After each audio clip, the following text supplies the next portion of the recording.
Kheda town police દ્વારા ગણતરીના કલાકોમાં શાળા ચોરીનો ગુનો ડિટેક્ટ કરી ₹1,91,200નો મુદ્દામાલ રિકવર। ખેડા ટાઉન પોલીસ સ્ટેશનના અધિકારી અને સ્ટાફ પેટ્રોલિંગમાં હતા।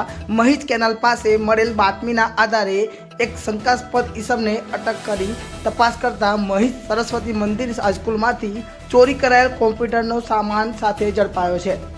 પકડાયેલ ઈસમનું નામ વિનોદભાઈ ઉર્ફે અમિત ધીરજભાઈ સનાભાઈ ઠાકોર, ઉંમર 22 વર્ષ, મહીજ વચલોવાસ રહે, તાલુકો જિલ્લો ખેડા હોવાનું બહાર આવ્યું છે। પૂછપરછ દરમિયાન તેણે સાગરિક સાથે મળીને શાળા કોમ્પ્યુટરનું રૂમનું તાળું તોડી ચોરી કર્યાની કબૂલાત આપી છે। વધુ તપાસ ચોરીમાં ગયેલ તમામ કોમ્પ્યુટર સાધનો કબજે કરવામાં આવ્યા છે। સદર બાબતે ખેડા ટાઉન પોલીસ સ્ટેશનમાં ગુનો નોંધવામાં આવ્યો છે।